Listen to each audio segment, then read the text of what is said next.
last time we did like a what's the top 10, or like we came up with like 5 best units in the Armies of Germany book. And I don't know if you've come to the same conclusion as me, but I don't know if there's a top 10 of anything in this book. Not really. I mean, the Soviets just have everything, right? They've literally got Mm, everything, but I wouldn't say there's anything. I wouldn't say I've not got like a top 10 or a top five. There's just a number of units which I think are very good. mm. Um, and sort of like across the board, they've got stuff that, yeah, that's very good. But I definitely haven't broken down like a top five or a top 10 here. Yeah, I don't feel it's like as standout as the Germany book was when you're like, oh, the drilling's back. Oh, this is here, this is here, this is here, this is here. There's like more of a everything across the board is okay, and then there's a couple of Yeah, standout units mixed in there's there as definitely a well. couple. Yeah, there's definitely a couple where I'm like, okay, that could be quite good. And we'll come on to those in a minute. But like, yeah, there's definitely been a couple where I've thought to myself, okay, yeah, this isn't game breaking, but this is different. And I think this is either a lot more survivable than people might think, or it's going to be a lot more of a pain than people might think. So yeah, there may be no game breakers, but there's definitely some things here which I was like, interesting. I need to fit that into my list somehow. You have been considering picking up the Soviets, I feel, from looking at this. Yes, and having had a look now through the new V3 army list, I definitely want to give them a go. I just need to paint them all up. But yeah, I've definitely got some ideas, and I will probably give away some of those on this call. That's all good, mate. I feel like the Soviets have been not really well represented recently at tournaments without really a reason why. I don't feel they're as bad as the lack of people taking them suggests, but this I think will definitely bring them back in. I don't quite know why we're not seeing them. Um, I don't know if it's just because the other armies are having their new books and maybe a little bit more exciting, and Mm. I don't quite understand because like I said they have had everything, even in their armies in the rule book list they had quite a lot. So I'm surprised we haven't seen more Soviet lists at competitive tournaments. Well, shall we start with the national rules, just because they might influence what we talk about certain Yep. units with? I've got them all written out here, if that helps you out. So the Yeah, first yeah. one, After a, you. a lot of them have kind of carried over. There's a few new things in there. For the most part, it's the classics you would expect. So the first is the Great Patriotic War, which is you can basically re-roll morale checks that would destroy the unit or anything like that. It's when you're Which forced to is take a unit, forced to which take a is morale check. incredible. Yeah, I Like think that's great. it is a brilliant rule. I mean, the number of times where I've been playing a Soviet player and I'll target their small team because I think that's an easy dice out the bag.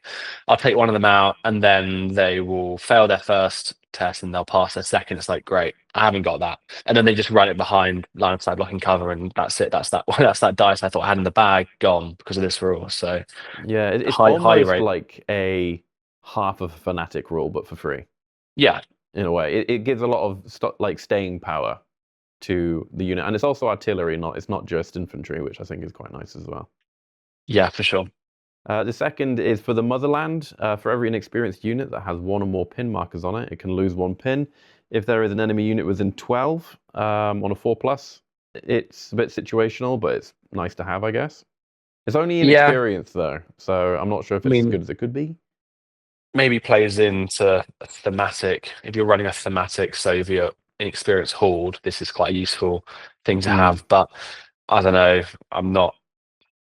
Doesn't jump out to me, especially not with the current meta and the lean on veterans. I don't Yeah, think. that Yeah, this compared to doesn't. something like guards, it doesn't hold a candle to the wind. No. I think they are mostly thematic, the rules here, but they have more of them than most nations do. The next one is lack of radios, which is kind of an okay one, where you basically just don't have to pay the 10 points for a command vehicle if you don't want to, but the command vehicle radius is reduced to just 6 inches, which I think is fine. It's nice to have. I don't think it's going to break any games, but it'll save you 20 points if you take in 2 armored platoons. Yeah, I've not really got much of an opinion on this. Although I guess if you're running armored platoons, maybe you'd actually want that. 12-inch bubble around your command vehicle. If there's going to be lots of vehicles on the table, I don't know. Yeah, maybe if I had to save some points somewhere, I'd use this. But if not, I'd probably rather just keep that command bubble. Well, to me, if I was running a lot of tanks that I needed to keep moving because that was the core of my army, I'd be having a company commander in the middle of it all Yep. instead. So it's a bit moot.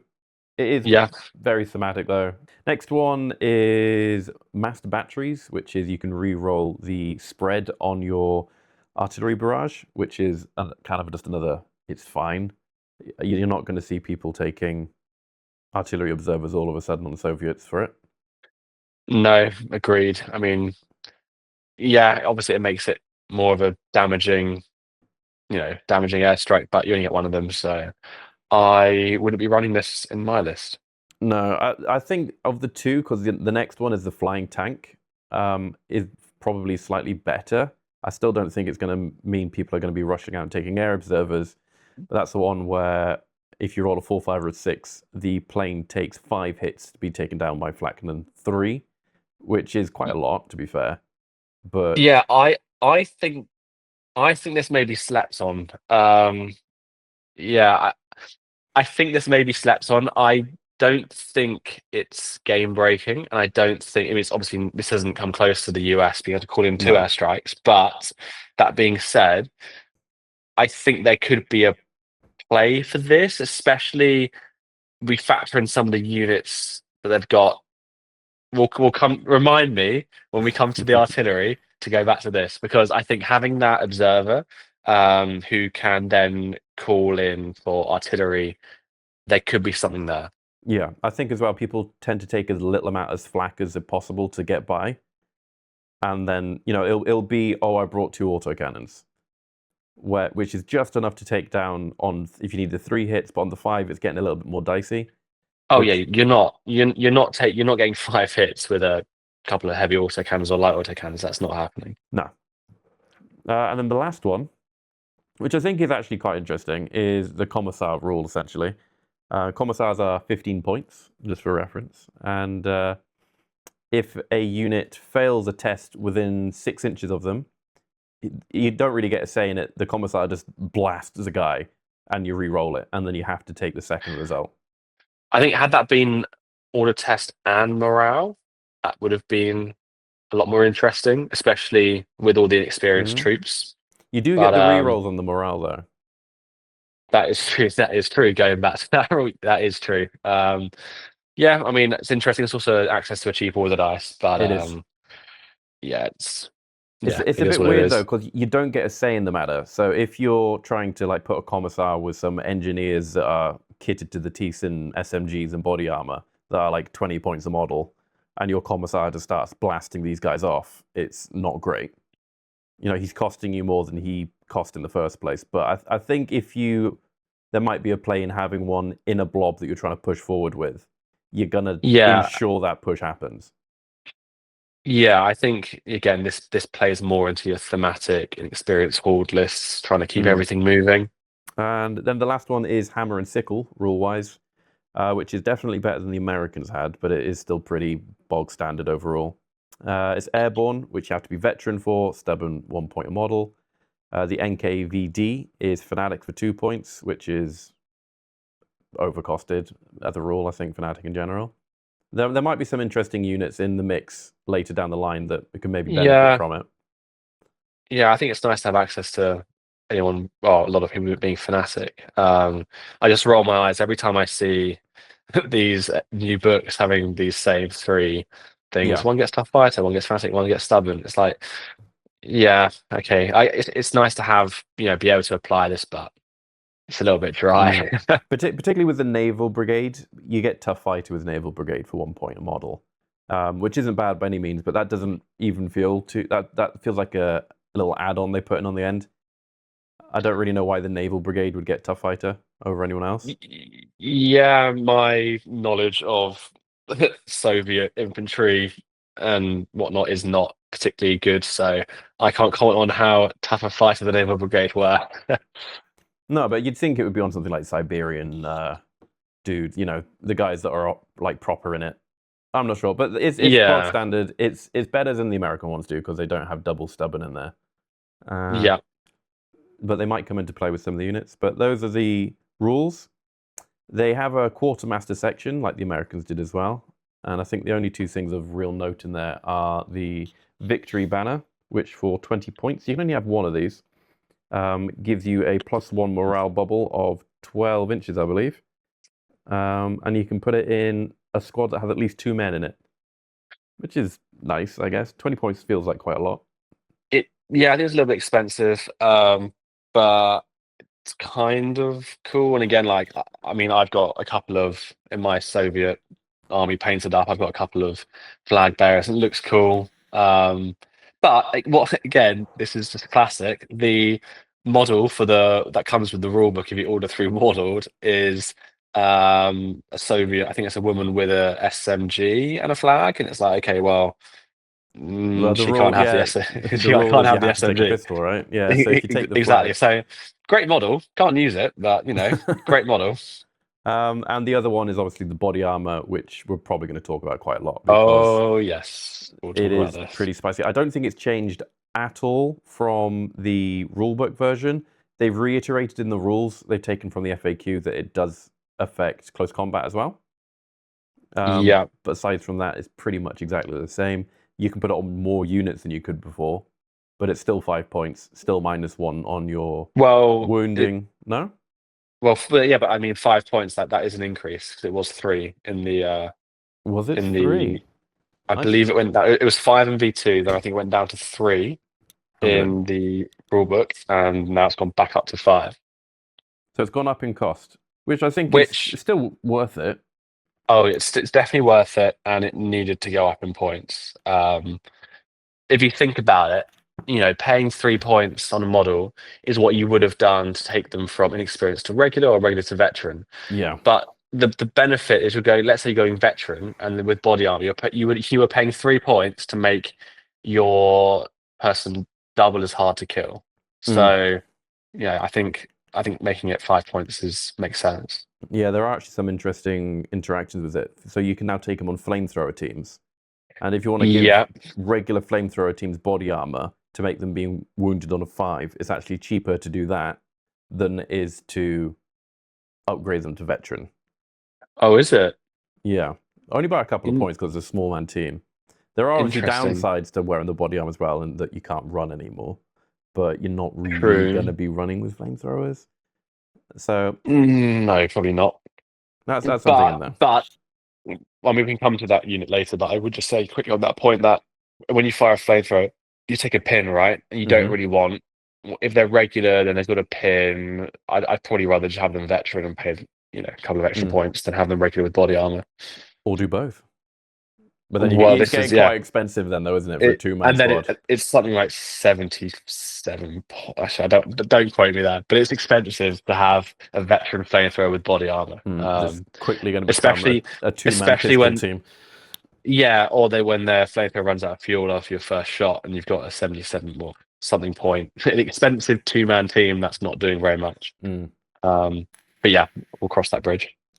Okay.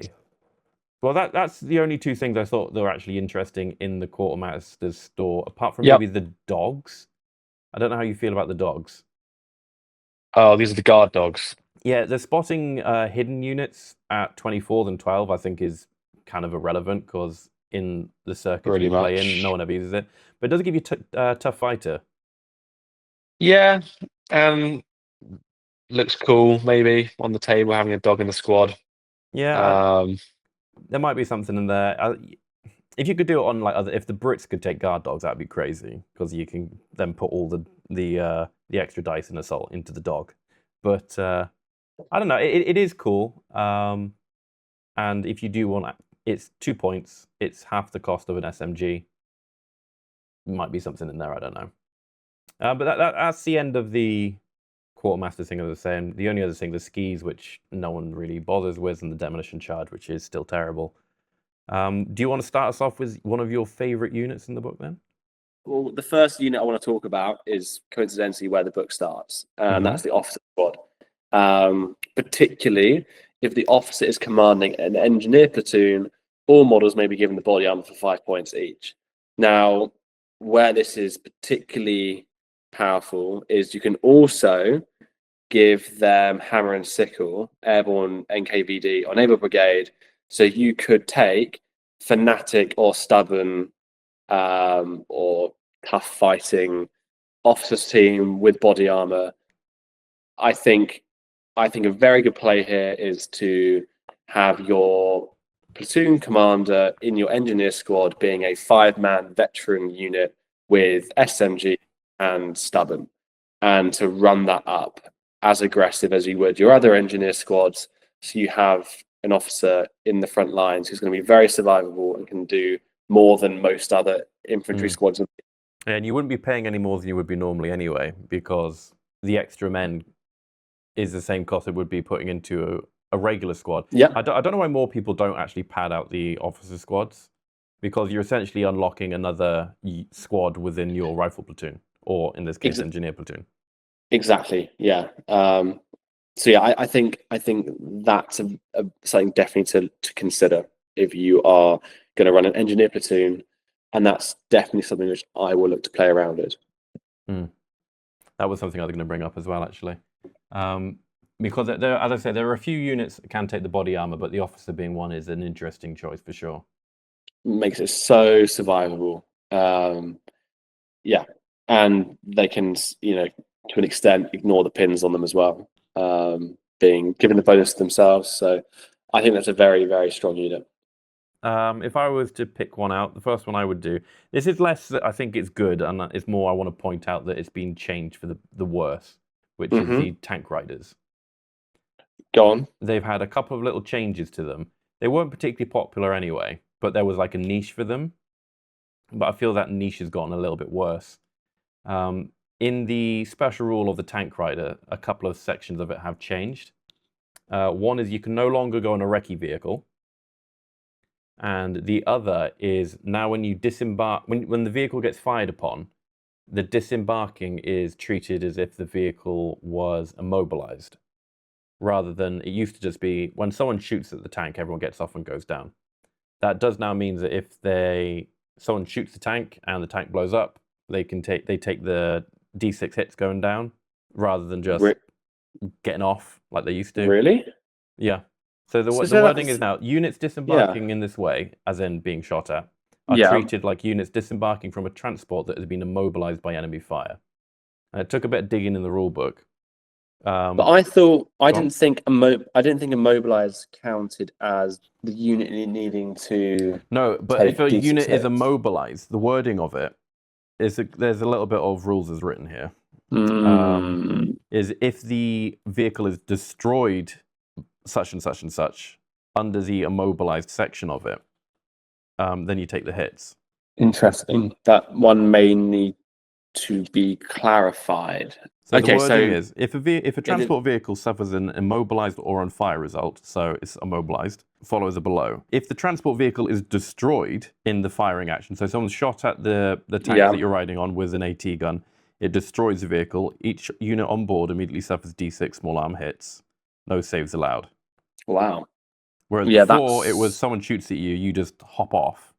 Now you can, which makes sense, right? If someone blows up the tank that they're riding on. Yeah, I agree. But it is, so they can't go on recce vehicles anymore, and now they're more vulnerable to being, you could essentially kill the tank and the whole squad on top of it. I think it's how it used to be, but they obviously go down and they can only move D6 inches away from the vehicle. I don't disagree, and it might just be my reading comprehension. But send it to Warlord. Get it clarified. I'll tell them at Warlord on the weekend. I'm at the open day. But it's a very intentional rewording, though, to say that it's being treated as the vehicle's been immobilized. So that's one I wanted to bring up. Did you have anything else? I'm sure there is. I'm looking at. I've got a list here of what I want to bring up. As we're still talking about infantry squads. Still, let's keep it on infantry squads. Okay, so the cavalry squad. So I've been playing around with Waffen SS cavalry, with double Panzerfaust, sort of advance on the board, hopping off and firing the Panzerfaust into the tanks at point blank. Some people who listen to this may have played that and thought, wow, that's really good. Some people may have played against me and thought that's trash. But it's given me this new idea around cavalry, and that is using it as how they were sort of used beforehand, which is actually rapidly moving, up into enemy territory and then disembarking.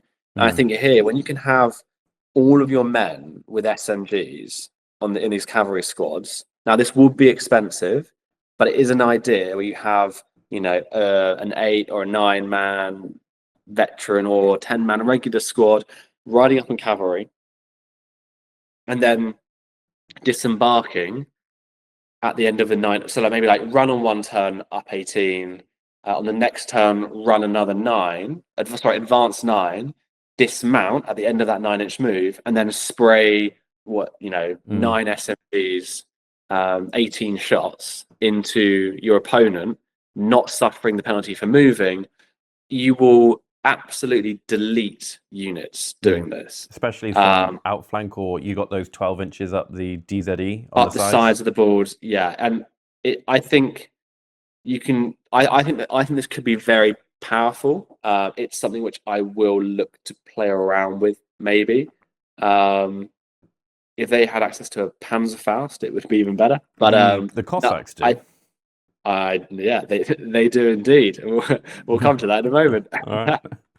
But yeah, I think there's something here with this cavalry squad. It will be very expensive, but there's something here. Now you're saying it's expensive, but it would still work out cheaper than giving them a dedicated transport. You're missing out on the dice, but I still think it would be cheaper. Because if you've got 10 guys on horses at 30 points, you're not going to get a 10-man transport for 30 points. True. That is true. And you get the old recce. And it's scary because they're also a tough fighter on the horse. So it might prove to be, more advantageous to assault with your gigantic cavalry squad. Get your 2d6 consolidate and then hop off later. Yeah. I think it's flexible, and I do like it. Yeah, it's an interesting one. Do you want to hop onto the Cossacks then, as they are the next entry in the book? Exactly, it's the logical step. So the Cossacks, again, up to 5 man, add an additional 5 men. You're paying an extra point for skilled riders, meaning they treat obstacles as open ground while mounted, except when assaulting defended obstacles, which, again, gives them that bit of added maneuverability. And they can take 1 Panzerfaust. So if you wanted to do my little ride up on your cavalry, hop off with the Panzerfaust and fire into a tank, which I'm going to coin. I've never seen anyone else do it. I'm coining it. That's my idea. If anyone else do it, that's my idea. But I mean, I wouldn't do it because you've only got 1 Panzerfaust, and what I've learned doing this tactic is you do need 2. But again, I quite like this. I like it. I don't know if I would use it. But it is getting expensive, though, isn't it? Because you're paying for quite a lot of special rules here, being the skilled rider and behind enemy lines, which would both come into play when you're doing that run onto the board initially. Yeah. Being able to hop over is going to be helpful, but you're not going to have as many SMGs. The actual end result isn't going to be as strong. Yeah, you're not going to have the SMGs. So this isn't something which is going to ride up, jump off, and shred an infantry unit. No, you'd only. I think having the Panzerfaust just gives that little bit of tank stay back, and some people I think will overestimate the threat of a single Panzerfaust. They might not want to go anywhere near you, etc., etc. So yeah, I think this is a good versatile unit. I like it. I like the fact it's in this book. Would I take it? It would depend on what else I've got in my list. And like I said, with the Soviets, there's so many things you can take. I don't know if you would resort to this, but I like it. It's a nice option, isn't it? It's a nice option. And it's very thematic, and cavalry is just cool, let's be honest. It is cool. And yeah, good in movement-based missions, objective, hopping onto contesting objectives at the last second of the turn as they call final dice, jumping into sectors. Yeah. And I think cavalry units is always a good thing to have. So yeah, I'm glad they've got the Cossacks back again in this book. Well, talking about crossing the board really quickly, the Scout Squad has had a bit of a rework as well. Yep. They're sort of more of a Rangers lead the way, spar trooper-y kind of thing now. I think they actually work out slightly more expensive than spar trooping. They're 1 point more per man. But if you take them in a squad of 4, you can take one group of that composition per platoon, just like spar trooping, and it's gonna kind of stop the whole Johnny, I'm gonna conga line your back, your deployment zone. That's gone. You're not gonna be able to do that anymore. But the mass for deploying scouts is kind of gone. That's not a thing anymore. Yes. Yeah, I mean, look, I think the Rangers lead the way. I think is really good. So the fact that these get scouts lead the way, which is the same, the same thing, isn't it? Yeah. I think it's good. Yeah, I think it's good. I mean, obviously, it's not as powerful as it used to be because you can only run 4 men, and I think we'll come on to this in a moment. But I think if you're only running 4 men, there's a better infiltrating unit in this book. So I think the scout squads are nowhere near as good anymore, but I do like the fact they have scouts lead the way. And I'd even be tempted to maybe take a scout squad if I was going down the lead the way route, so above more than 4 men. I'd be tempted to run some of them with rifles. But again, if they have scouts lead the way, they don't have infiltrate. Yeah, I don't know. I'm not a huge advocate for the scout squad here because I said there is a better unit that does it. I think the scouts lead the way thing works better with the Rangers because they get that extra shot with the rifles, which I know isn't huge, yes. but it leans more into that style of pushing up the board with a mass clump of men than it would with the Soviets. But you're clearly really excited to talk about the tank hunters. So yes. Should we move on to the these tank hunters? are this is the new boys in town. Yeah, I think the tank hunters anti-tank team is without having every unit in front of me, I think it's the most powerful infiltrating unit in the game Yes, I would at the agree. moment. It's 2 men, 28 points regular, 34 points veteran, 22 points in experience. You would never take them in experience. That would be silly. No. I wouldn't take them regular. I'd always go with a 100%. veteran.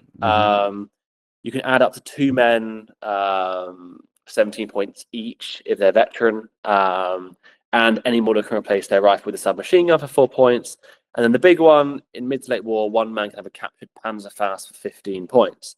I mean, being able to forward deploy a 4-man SMG veteran squad with a Panzerfaust, I think is very powerful. And even doing a 2-man with a Panzerfaust, I think is also quite tasty because a 2-man team is very easy to hide behind line of sight blocking. It is, yeah. And you can pop that in a position where they are just not going to want to advance their tanks up the table because you can either have them on ambush, wait for the tanks to drive past, or you can run out from behind or advance out from behind a building or through a tree line and pop a Panzerfaust into them. It's more of like a threat, making them have to think about, what to do if there's, 3 units that are sort of up in your face with Panzerfaust hidden behind line of sight blocking cover. It's going to really slow down the advance of enemy armor and transports, and that is the meta of the game right now. So these are the best infiltrating units in the game, and I would not take a Soviet list without some of these, in my opinion. I feel like these are the Spar Trooper equivalent, if anything, where I don't think you're going to see anyone playing Soviets that isn't taking at least one of these. They also get the double swing against vehicles as well, which is a bit there because you don't have many of them, but it's in there. Once you fired that Panzerfaust. Yeah.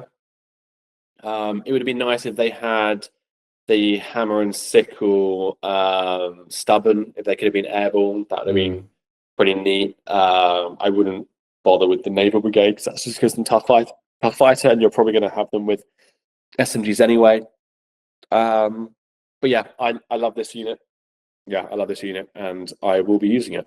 Yeah, and even if you're playing on games where you can't forward deploy them, having these little, a 2 or 3 or 4 man squad with a Panzerfaust coming in from outflank is still a threat, and it's still something you can play with. Yeah, no, for sure. Because the typical unit that you would come in from outflank would be the dog teams, the bomb dog teams, which I don't think you're going to really see people taking anymore. Rest in peace, the Dogmite anti-tank team. I don't think it changes in points costs. It's purely the damage and the likelihood to hit is being gutted, hasn't it? Yeah, which it needed to change. I mean, you still have your flying dogs that can go up, over, under, around everything within 18 inches. But the difference is they are only pen 3 now. Pen 3, and they were pen 5 beforehand. Yep, and they're only hitting on a 5 or a 6 as well now. And they're only hitting on a 5 and a 6. So yeah, I don't think it's nothing. No, it's still a zonal denial kind of unit. Yeah, and especially because people do bring a lot of, Armor 7 transports or Armor 8 tanks. Yeah, I don't think it's too bad, but they're just nowhere near as good as they used to be. And only hitting a 5 or a 6, I think, is that's almost the nail in the coffin. The only other thing I want to talk about is the Dushka, the HMG. So if there's anything else in here that you wanted to talk about. Well, yeah, I mean, we should probably brush over the Assault Engineer squad. Sure, yeah. Just, we just said it earlier. I think the only big change is body armor's gone from 3 points to 5 points.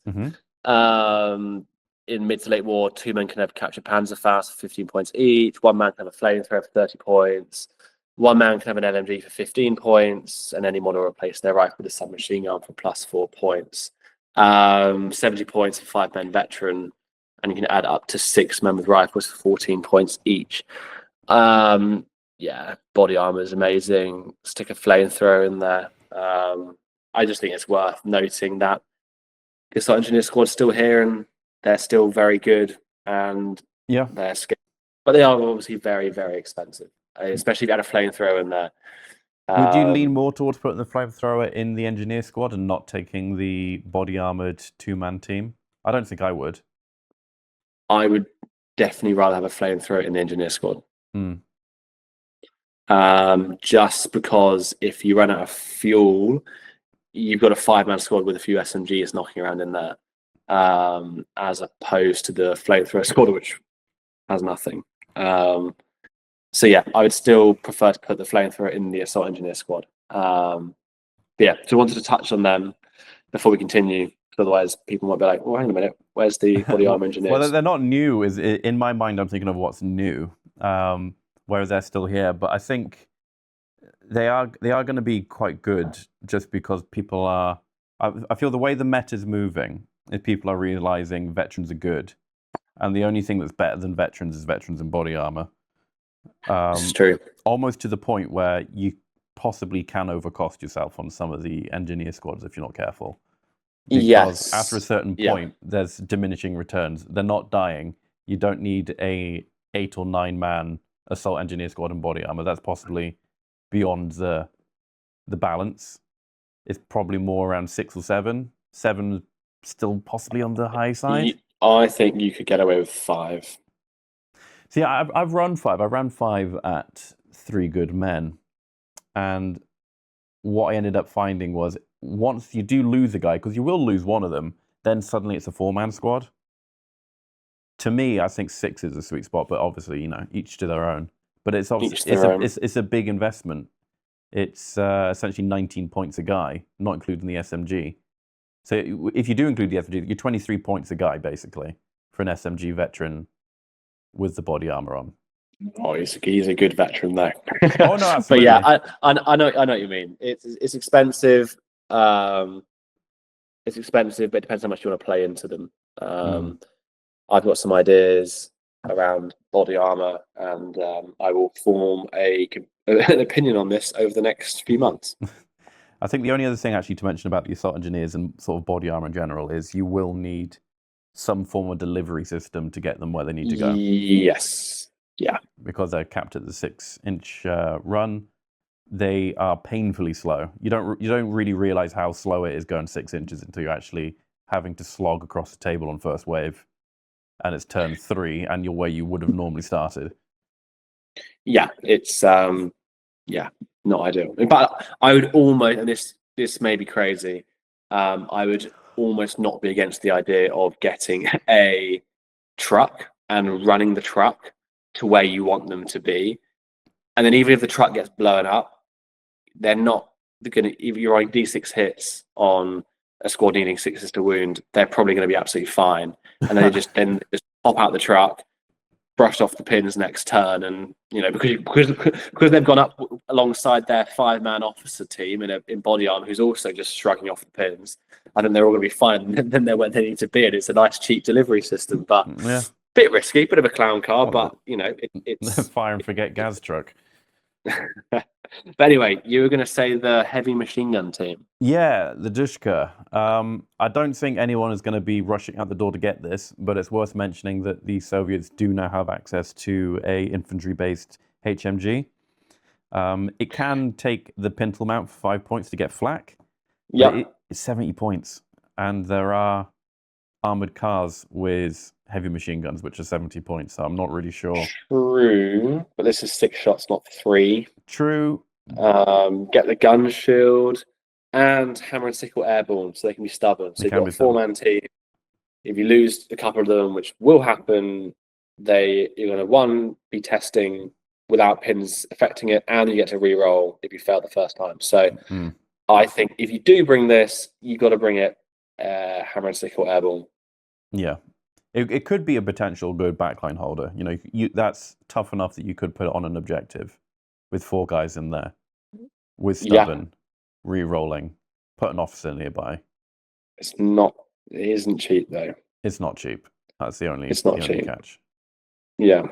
But it's there. That's actually something in this book in general, is there's a lot of HMGs have snuck into stuff. Yeah, what I would say, and Warlord, if you end up listening to this, they sell a medium machine gun team that have body armor.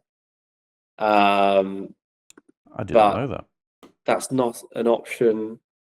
That's not an option in the book. Which sort it out. You've got the model there. Just give them the option to have body armor.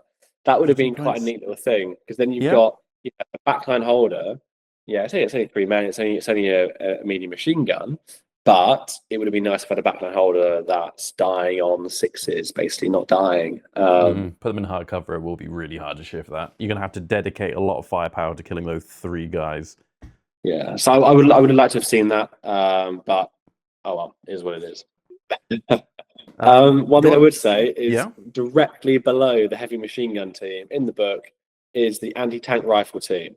Now, the one that's different here, so it's 18 points in experience, 25 points regular, 33 points veteran, 2-man, but you can add an extra crewman of 4 or 5 points.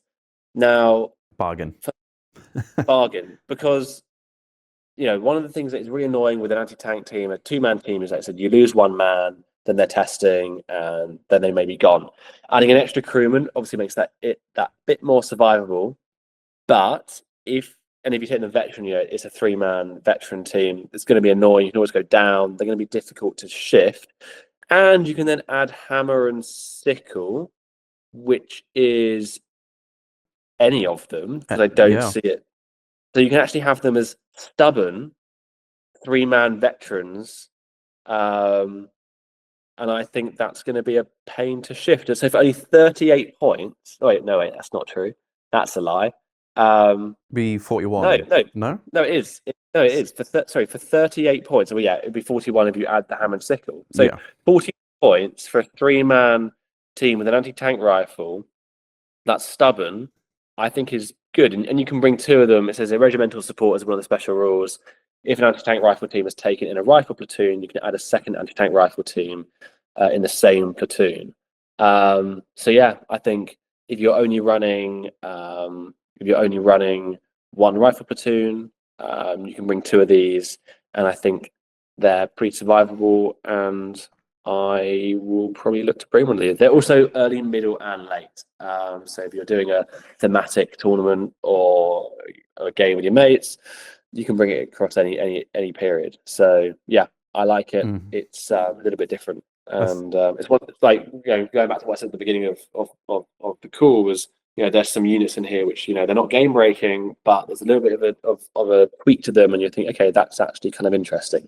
This is one of those. Yeah, and I think you're quite likely with the Soviets as well to be taking just the one rifle platoon potentially. If you're going rifle platoon and then into engineers, this is one of the few factions that have engineers that seem worthwhile taking. And then you're probably going to have an armored platoon. Pushing into a 4th platoon is getting a bit hairy. Yeah. So you don't need to worry about it. Obviously, they used to be able to take 3 AT rifles. Now it's just 2. But that's still better than most. That's still twice as much as anyone else. And it's still the same number of men, right? Three teams of 2, 2 teams of 3. Yeah, it is actually. Yeah, you're quite right. Yeah, I like this. I like this entry. Not till we get to artillery. Artillery, which is the next section, and I'm assuming it's further down the list because everything at the start is bog standard: light artillery, medium artillery, heavy artillery. Is it the MT-13 mortar you've been looking at? It is the MT-13 mortar. The big boy.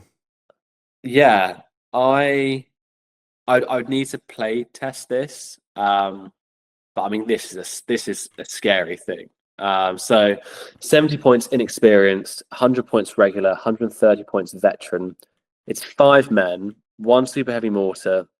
You made a spotter for 10 points, and the super heavy mortar means that you treat the weapon as a heavy howitzer, except that it may only fire indirectly and has a range of 12 to 72 inches. 12 so seems heavy like really close, doesn't it? Exactly, and that's quite a key thing because the heavy howitzer is a 4-inch template, right? Yes. The 4-inch template, if that hits a squad, they are gone. I mean, they're gone. If that hits a tank, that could take out a tank. It's going to be top armor, so it's effectively a Pen 5. So you can take out light and even medium tanks with a degree of certainty. The other things I really like here, 5 man. So yeah, 5 man, more survivable. 70 points in experience is quite a lot. But going back to my point at the very beginning of this, which was with the air observer being, I see where you're going now. I see where you're going. You can put one of these experienced mortars in line of sight blocking cover and use your air observer as the spotter for them. I think that's quite cheeky. But what I think is more cheeky, and again, I don't like the way this rule works. I used it at I found out about it. Well, I was reminded about it at the Leicester GT, the Warlord GT in Leicester, and I used it against one of my opponents and completely caught them off guard. And that's recrewing. Yes. Now, because this mortar is in the artillery section, you can recrew. So you can put this mortar as inexperienced directly facing the opponent and not have to worry too much about getting shot off because you can just put another crewman onto this to get it going again. So you can play the nasty shenanigans of recrewing, and if you're playing someone who's not familiar with that rule, it basically means that if you lose everyone on this, so long as you've got another artillery piece within 12 inches, you can recrew this and then get your order dice that was lost back. So yeah, you can do some shenanigans here, and it's also very scary. If I'm playing against someone and they're rolling a 5 or a 6 to hit, I'm tempted to go down. Because if you get hit with a 4-inch template, Pen 4, I mean, even your body armor engineers are dead. Toast. So Yeah. I think this is good. I think it's quite expensive, but yeah, it's tricky, right? Because some people might say, well, okay, well, why don't you just take a heavy mortar, which is in experience something like 42 points. 42 points in experience for heavy mortar. It's doing a very similar job, but I think just having this with that extra man, the 5-man, and being able to take out tanks and be able to recrew it, it's interesting. I like it. I will probably be playing around one of these. It's very similar to the old Japanese spigot mortar, which admittedly had a rule on it which didn't do as much damage. But if that did hit a squad, they're in for a world of hurt. It's also D3 pins as well. It's not, you think of D2 pins with mortars a lot because of mediums and lights, but you're doing D3 pins, you're probably hitting 5 guys in the squad and killing them on 2s. They get no cover saves. You're easily hitting 5 guys. And if you're playing someone who's not conga lining, even if you're playing someone who's conga lining, you're getting, what, 4 hits. So yeah, I think this is powerful and it's scary and it's going to make people think. Yeah, the only crux with it is you have to take it, because it is an artillery piece, you have to take it in an artillery platoon. Yes. So you're going to have to lean into that a little bit. You only need to take the 1 artillery piece, though, in an artillery platoon. Yeah. So maybe you want to combine it with something else in the artillery platoon? Yes. Go on. The M30 heavy rocket launcher, maybe? That's not what I would lean to. Look, they've got a multiple launcher. Yeah, Nick, I'll let you explain this one. Well, it's very similar to a NEB, except you can only fire every 2 turns, which is a bit of a trade-off with it. But the template is HE4. So when you're doing that, measuring off your initial template, you're getting an extra inch in every direction. Yep, good point. And it's only 46 points if you take it inexperienced, and it's a 5-man team. Yeah, and that's, I think, the key point. It's a 5-man team. Yeah, you're paying less than 10 points a model, and the gun's free. Yep. And I said with a 5-man team here and a 5-man team on the MT13 mortar, you can do some lots of recrewing opportunities. Yeah, you could take this purely to recrew the super heavy mortar because it is so cheap. Yeah, look, the MT13 mortar and the M30 heavy rocket launcher, both with their HE4 templates, has the ability to ruin someone's day on the roll of 6. Which, it's happened to all of us. But these are scary things, right? The multi-rocket launcher is obviously much more of a fishing type of thing. You're not going to be fishing for 6s with a 100-point, mortar. But you're very much going to be able to. A lot of people like to get some tanks that they have sitting at the back and plinking away, and zeroing this in on that is going to change their entire game plan. Yeah, and some of the less experienced players will probably become hyper fixated on the heavy rocket launcher. In my experience, they tend to see that and think, "Oh, I've got to get rid of it." And then they'll start firing everything at it, or they'll, keep everyone out of its line of sight. So then you're manipulating sort of where they're positioning, where they're moving on the board. Yeah, I think from a psychological perspective, having a multi-rocket launcher is good, and having this big one is, it's an extra thing to think about. So. Well, just to tack on to the end of that is because they can only fire every other turn. That's because they need to rally in between firing. So if someone does over-fixate on it, and they're like, "Oh, I'll put a load of pins on it," you need to rally anyway. So they're not actually achieving anything. That's very true. So I don't know. It's an interesting one. I've played against it a few times. I think I played against it at WoW last year. And I just remember that extra inch. It's strange how much, because it's an extra inch that you can then measure off your other hits actually can add up. Yeah, definitely. Especially when people are maybe used to sort of keeping units sort of X amount of distance away from each other when it's because they're used to facing nebs. This extra 1 inch in all directions could catch people out there. But that's mostly what I brought up because it was the next entry in the book. But was there another artillery piece that caught your eye? There's a lot. There's a lot of artillery for the Soviets. Yeah, there's two for me that I've got noted down. One is the ZIS-2. Yeah. Let's go down to that option in the book. So yeah, the ZIS-2, 60 points in experience, 85 points regular, 110 points veteran, 3 men, 1 medium anti-tank gun. The special rule, though, improved ballistics against targets within half of its range. The ZIS-2 anti-tank gun has a base pen value of +6 instead of +5. It's pretty nasty. Which, if I'm correct in saying, that means out to 30 inches, it's effectively a heavy anti-tank gun, which is powerful. You can put a gun shield on it. Wait, that's right. It comes with a gun shield standard. 3 men is a little bit soft. Let's recrew it with your super heavy mortar. Well, this is the thing. Yeah. Honestly, that recruit thing is broken. Like ever since I discovered it and then immediately used it at the GT, it's filthy. But yeah, I think 3 men is a little bit soft here. Also, 85 points regular. It's kind of expensive. It is. But having these where it's a heavy anti-tank gun, I'm not. I would consider, if I was going down the artillery platoon gun line route, this would be one I would consider bringing. But would I rather bring a ZIS-3, which is the entry directly below? This is the classic, isn't it?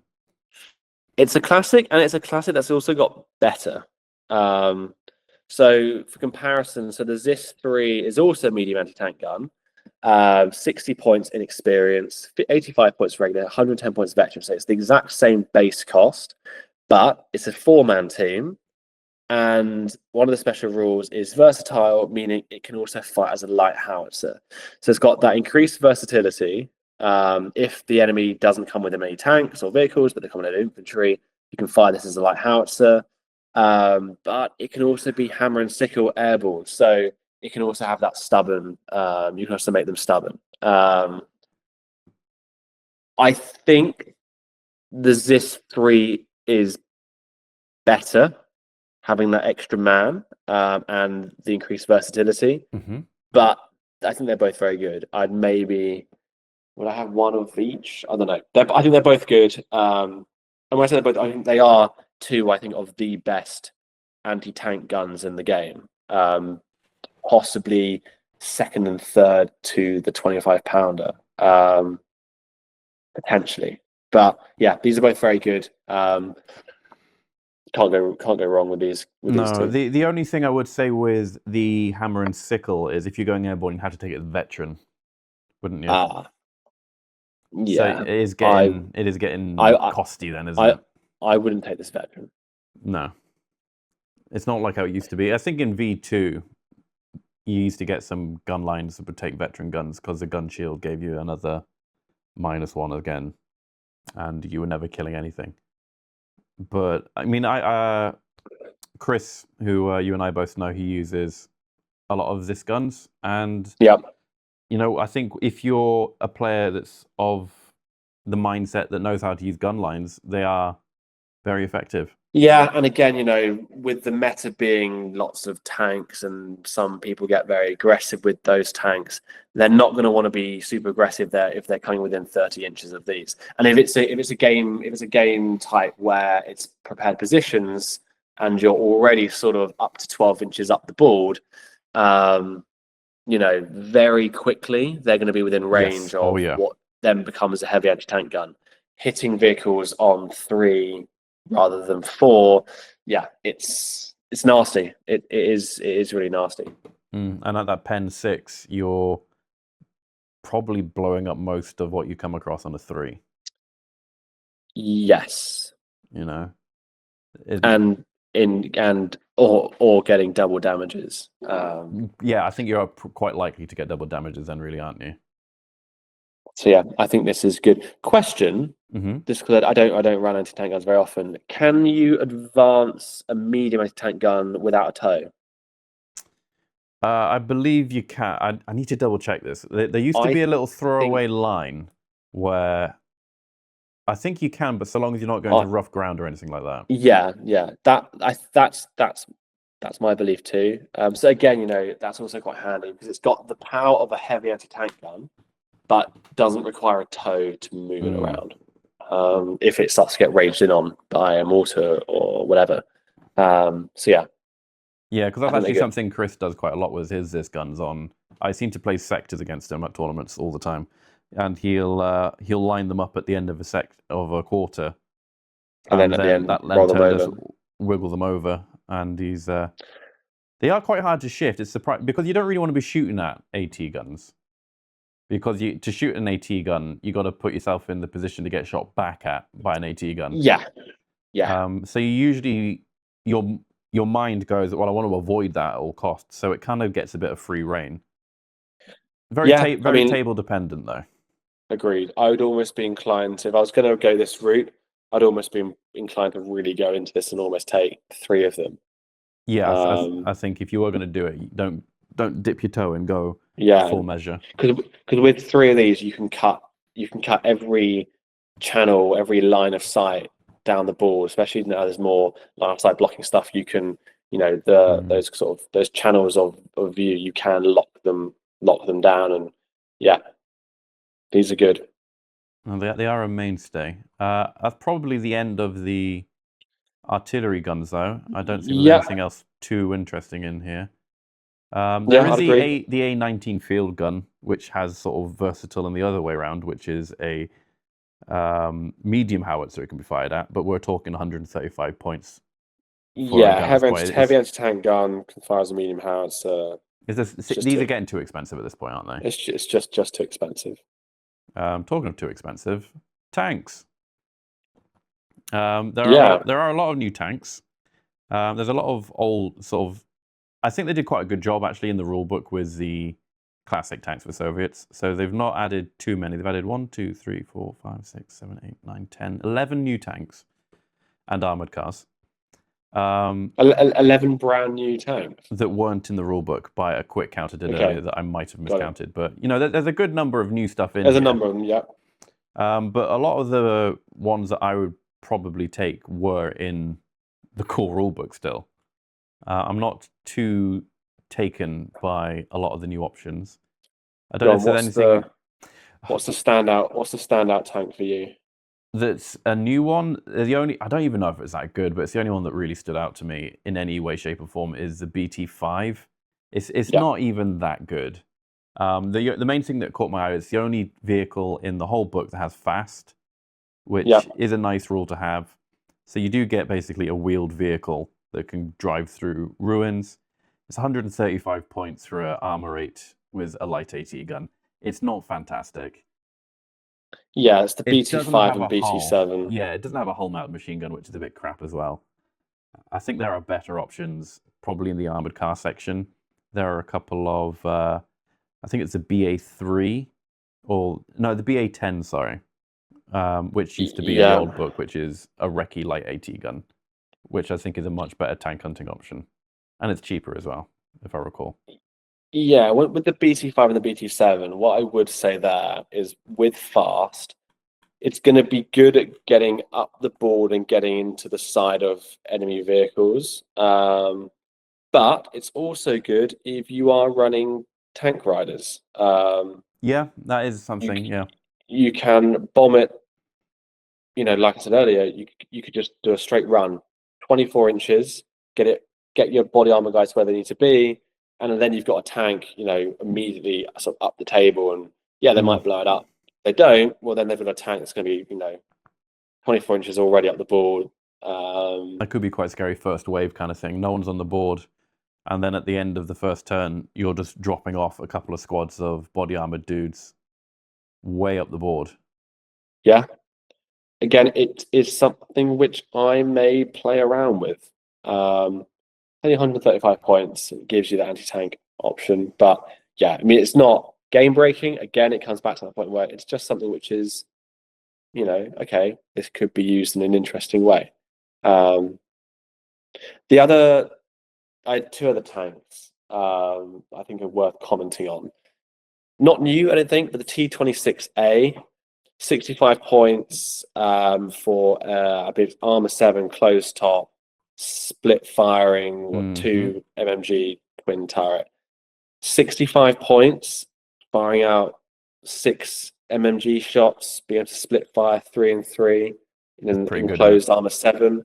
Yeah. It's pretty good. I mean, look, like the Panzer 1 and the Germans, you've got these sort of little Daka, the Polish have it, the Hungarians have it.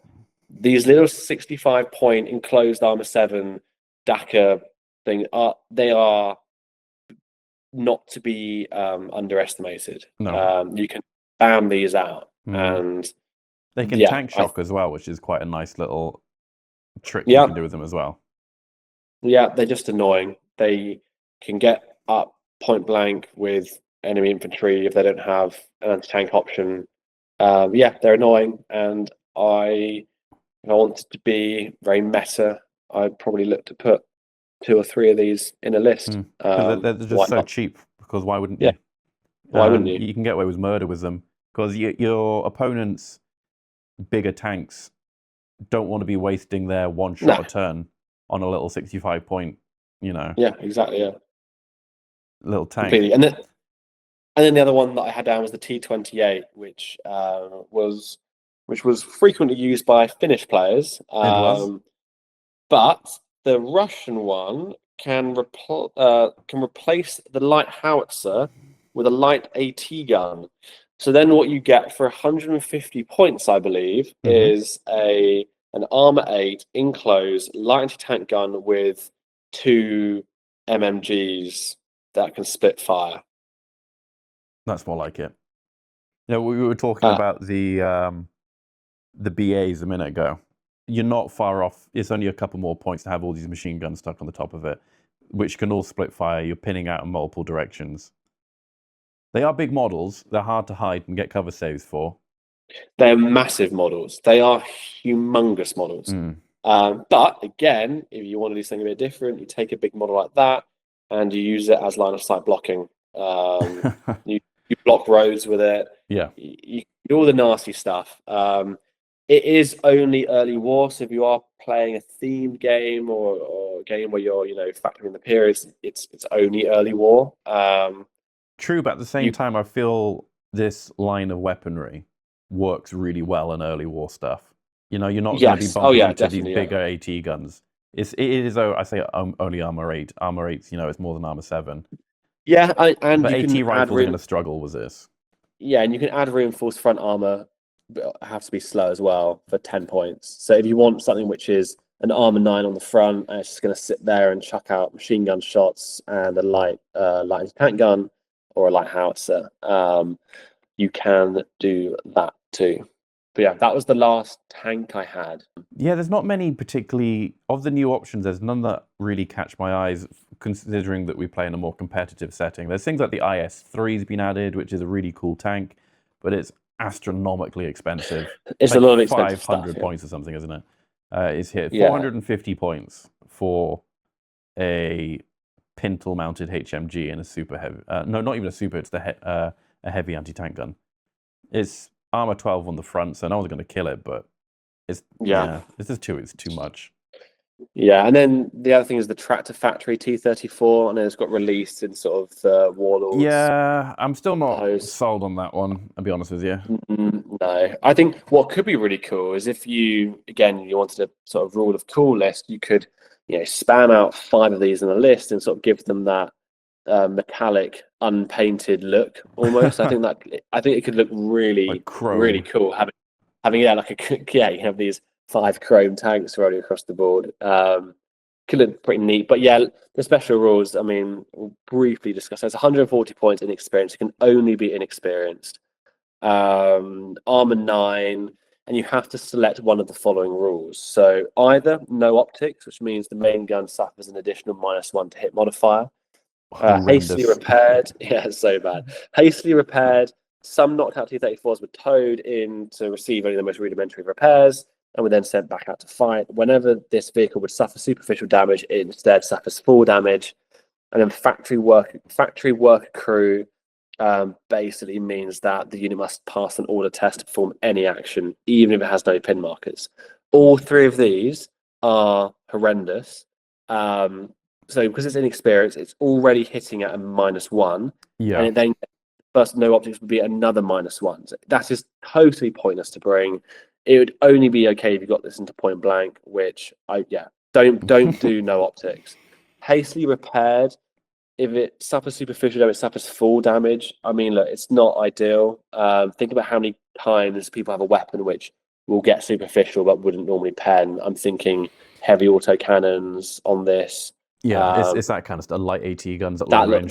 Yeah, exactly that sort of stuff. It's probably the best of the three. Yeah, it's what I would go for. It's Because probably what you can dodge it with a cover save, you know. Yeah, it's what I would go for because the last one, you must pass on all the tests to perform any action. That's a pain if you're inexperienced. That's just a pain. Like, yeah. Yeah, these things are going to be reversing off the board turn one in many unless games. unless you have like officers nearby and company commanders to sort of. Well, you could make it the commander for free. You want to give it a +1. It's not going to do much for you, but Yeah. But anyway, I thought it's worth mentioning because it is, I guess, a little bit different. And again, it's nice and thematic. But I don't know if I would bring it. I think people are going to stick to the meat choppers and they're going to stick to the T60s. One thing I did actually want to bring up, this is an old tank again, but it's sticking around, is the Su-76I. Oh, yeah, I think that's definitely worth mentioning because that was very good. I say was. If you take the upgrade, what would that be? That's 150 points. So you got an armor 8 forward-facing medium AT gun. Yeah, it's gone up. It's gone up in price. The armor-piercing ammunition. So it has. In the previous version and up until now, having the Su-76I, the thing here is it's got a forward-facing light howitzer, and then you can equip armor-piercing ammunition, meaning it can fire as it fires a medium anti-tank gun. Beforehand, I think it was it 15 points to give that upgrade? Thereabouts. So I'm going to double check while you continue. Now it's 35 points. So to give it that light howitzer and medium anti-tank gun profile at regular is now 150 points, which is still good value, but it's more in line with. It's even worse. It used to be 5 points. 5 points. Yeah. 5 points is ridiculous. So I think from a. In fairness, you had to pay for it 2 different ways. It was 15 points total. You had to pay 10 points to make it the eye, which is losing open topped, which you kind of have to do on the tank hunter. And then it was an additional 5 points for the armor piercing round. So it was 15. So it's gone up 20 points, which is a good chunk of change. I still think it's not a bad choice. I still think it's good. Worth noting, it doesn't have a coax machine gun. It hasn't got a whole machine gun. It is just that. It is a tank hunter, and that's it. Yeah. Yeah. I mean, look, they're good. They've gone up in price. They had to go up in price. They did. Still a competitive option. I would probably still look to bring one, but you just can't spam them out as much as you used to be able to. No. I actually played a guy at the Welsh Nationals that brought, I think it was 4 or 5 of them in the list. And they were just a nightmare to deal with. Yeah. I played them on they're pain. What's it called? Fog of War as well. Oh my God, what a game lovely. that was. We played in the 12-inch circle in the corner of the board. It was an absolute nightmare. One last thing actually that we probably should come up on is stationary firing platform. Yeah. That you can't fire on an advance with. There's actually 2 vehicles. The first one, which is probably everyone's clocked onto by now because they've done it to everything else, is the Katushka. Yeah. So you can no longer advance and fire that. But it's also been applied to the Quad Maxim gun, which is which is a bit of a shame. We might actually, we might actually talk about the Tokarev for a second. Because it is still a valid flak option and a good one at that. Exactly.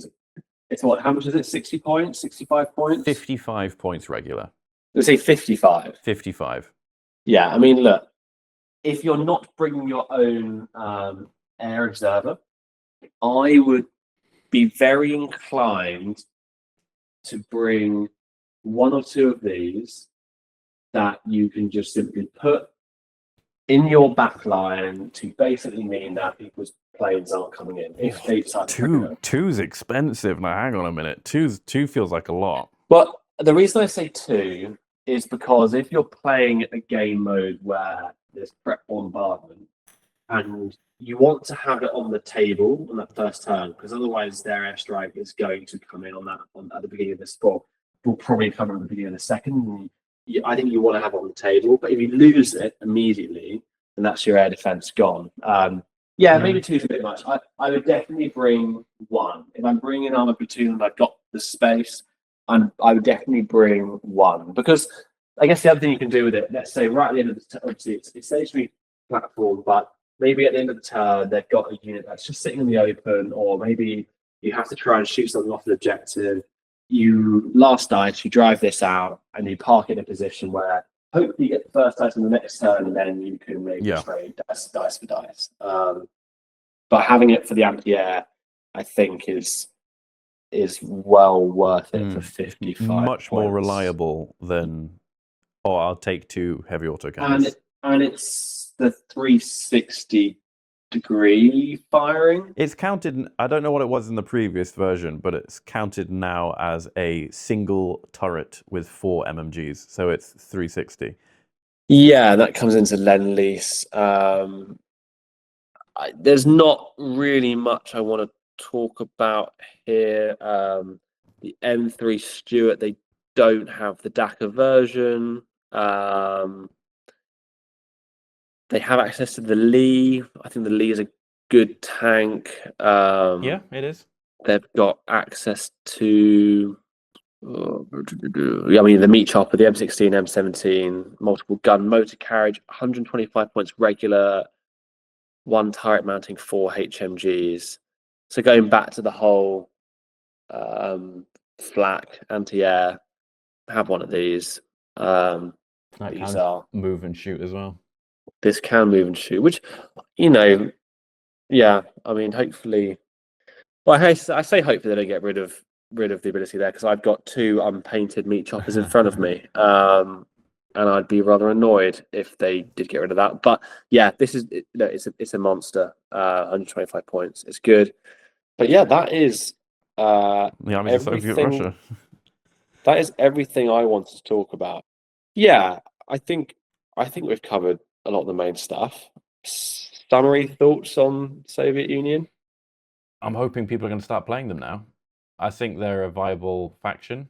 I think they were already a viable faction, but I'm hoping it was just people were holding off, waiting for this. That there are more toys available to the other nations that have their books. I don't think there's a lot of new stuff in here worth ranting and raving about. I think there's improvements to existing units, or what I more mean like in a model sense. If you want to take your forward deploying anti-tank teams, you already have the model for those. They're not going to be too hard to put together. I think it will change up the meta play for Soviets, but not to a great degree. They've always kind of been the Swiss Army knife kind of faction, and I don't think that's changed. Yeah. They have a lot of ways they can go. They're one of the few factions that I think can pull off gun lines. They have some interesting tanks in there, albeit the ones that were already in. And the national rules, I think, aren't too bad either. You've got some shenanigans in there, and you're passing a lot of tests. You're re-rolling morale checks you fail. Your infantry is dying on 6s because they're all in body armor. There's some proper gimmicky shenanigans that you're able to pull out of the bag with this. And, I think people are going to clock on. Yeah, I think there are some very, very good units in this, and you can build a Soviet list to however you want to run the list. I will be building a Soviet army. I have got one. I will be building another one with a lot of different units what I had before. A lot of AT rifles. Well, I don't want to give everything away, but if you just rewind and listen to what I've said, you can pretty much get an idea of what I'm going to be doing with this book. Yeah, I think we will see. I think we will see a lot of Soviets in future tournaments. Yeah, who knows? We'll see how they do. We'll see how they do. It's going to be a little we'll see. while. I don't think the book's out for a couple more weeks, and then most of the major tournaments for the year will be over. All the list deadlines will be in before people get a chance to really try these out. Beachhead tends to be the first big tournament of the year. That's normally February. So, shameless plug. I've got a Soviet Horde army, well painted. If anyone's in the market for 120 odd Soviets because they want to run a Horde, do get in touch. I will be willing to listen to offers of all sorts and can send photos. I desperately need to free up some cupboard space. If you are someone with coin and you've always wanted to run an inexperienced Soviet Horde, then do get in touch. Now is the time. Now is the time. I appreciate you helping me work my way through the PDF here today, Matt. And yeah, absolutely. Hopefully we can do this again when the Armies of Japan comes out in the beginning Roll of next on year. Armies of Japan, and which yeah, I think is going to be a spicy one. Hopefully people have learned a few bits today. Fantastic. Well, thank you very much, Matt, and we'll catch you in the next one. Cheers, Nick. See you in the next one.